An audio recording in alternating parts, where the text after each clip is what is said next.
Good afternoon, everyone. Welcome to the Rural Rapport. My name is Teresa Hoffman. I'm a Senior Communications Associate here at the Center for Rural Affairs. As we're waiting for people to join us, let me tell you a little bit about the Center. Established in 1973, the Center for Rural Affairs exists to create vibrant rural communities. We do this through small business training, lending, working with communities, farmers, and ranchers, and policy change. On today's Rural Rapport, I'm joined by Center Policy Associate Kalee Olson to discuss the Rural Energy for America program. If you have any questions in the meantime throughout the program, feel free to leave those in the comments section. Kalee, thanks for joining us today. Thanks, Teresa. Kalee, share a little bit about what the Rural Energy for America program is commonly known as REAP, but tell us a little bit about that program. Sure. So like Teresa said, we usually refer to this program by its acronym REAP. So as we go through this discussion, know that that's what we're talking about, the Rural Energy for America program. This is a unique farm bill program that provides funding for agricultural producers and rural small businesses to invest in energy efficiency and/or renewable energy. And one question that often comes up when we give that definition of the program is what exactly is an agricultural producer? What is an eligible small business in the case of REAP? And so I like to kind of define that up front for people. First of all, we say agricultural producers because this isn't just a program for farmers. It's for ranchers, it's for organic operators, really spans what we think of agriculture in the United States. The main eligibility point is that these producers must make 50% of their annual gross income from their agricultural operation. And when we talk about rural small businesses, we're talking about businesses that are in eligible rural areas, and that's defined as having 50,000 residents or less. Tell us about the way these funds are distributed. Sure. So there's two main funnels that this money can come through, so to speak. The first way that this money is distributed is via grants. And I think probably a lot of our constituents are familiar with grants. But for those of you that aren't, grants are money that's given to you that essentially doesn't have to be paid back. And that's really appealing for a lot of the small projects that might come through REAP. Typically, grants cover up to 25% of product costs. So it's a great way to finance some of the investment that farmers or businesses might have up front. The second form that this funding takes is through guaranteed loans. And unlike grants, loan money, of course, has to be paid back. But on the bright side, a loan can be taken out to fund up to 75% of a project. So we often see loans taken out for larger REAP projects. And I also like to point out that these loans are guaranteed loans, which requires a third party to essentially sign on and assume the debt if for some reason the farmer or business can't pay back the loan.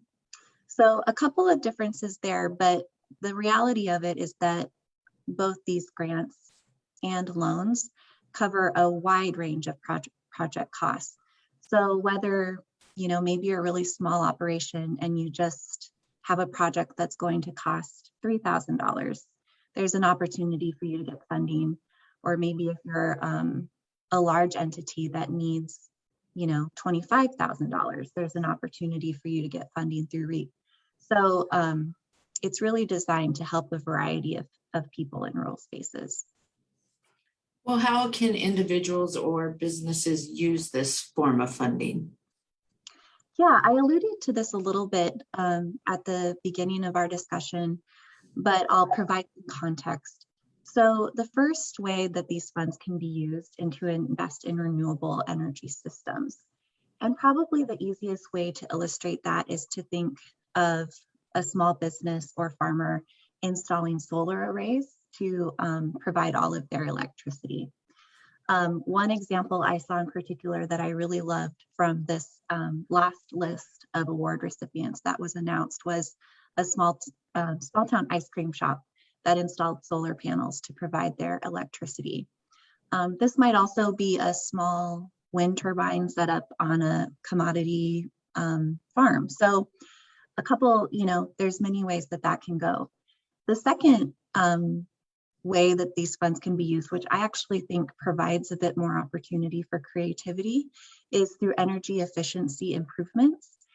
And I think this is so relevant in rural spaces specifically, because if you just imagine walking down small town Main Street, lots of old rural buildings that probably haven't been updated in a long time, and that includes electricity and the way that they receive power.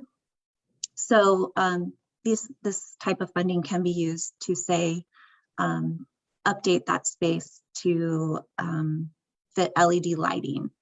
Or we had an example of a grocery store that needed to update their deli cooler and produce refrigerator to be more energy efficient.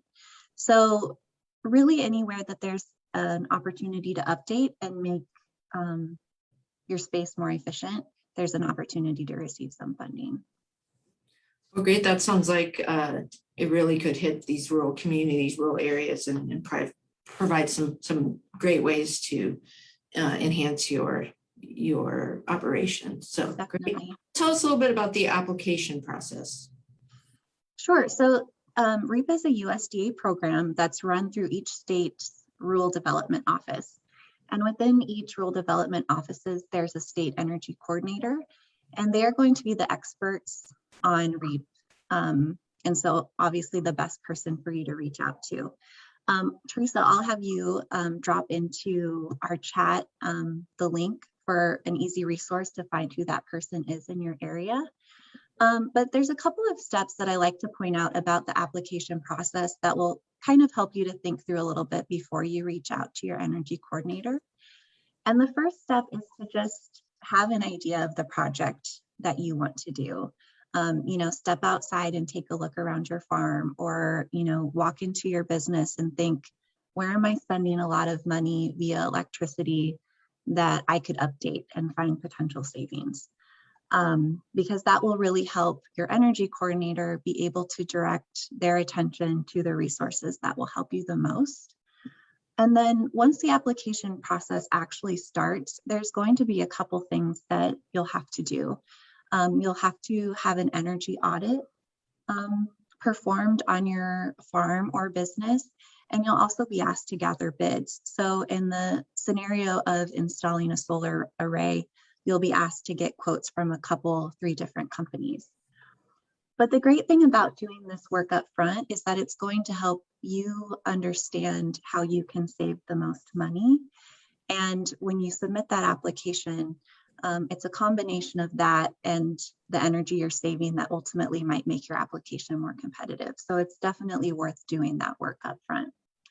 And your application then is ultimately put into one of 3 tiers. And this is to just help make sure that our small applicants, who want maybe $3,000, aren't competing with large scale applicants. And those tiers are $20,000 project cost or less, $20,000 to $80,000, and more than $80,000. Well, great. It sounds like there's an application deadline coming up. So talk about that when those are. Yeah, so there's 2 REAP application deadlines each year, one on November 1st and one on March 31st. And November 1st is specifically for those small application amounts. So if you have a project of $20,000 or less, this is going to be one window for you to apply. Come March 31st, applications are accepted for those small projects up to an unlimited amount. So whether, even if you're applying for, like I mentioned, that tier 3 bracket, which is more than $80,000, you'll want to apply at that March 31st deadline. But ultimately, your state energy coordinator, if you're working with a solar vendor or other company who helps with these improvements, they should be able to kind of help you be aware of those guidelines as well. Well, great. So if somebody's interested in participating or applying through for REAP grant or loan, where can they go? Sure. So the USDA Rural Development website has a bunch of resources about REAP. If you're interested in seeking out these opportunities, I definitely suggest you visit that website. There's some really easy to understand fact sheets as more as some detailed information about eligibility and the application process. All right, great. Well, thanks, Kaylee, for joining us and providing some great information on this program. Thank you guys for joining us today for the Rural Rapport. As a reminder, you can visit the center's website, cfra.org, or follow us on social media. We're right here on Facebook, Twitter, LinkedIn, and Instagram, where we continually share resources that we develop and promote events we are hosting. Please join us back here live next Tuesday for another Rural Rapport. Have a good day, everyone. Thanks all. Thanks, Teresa.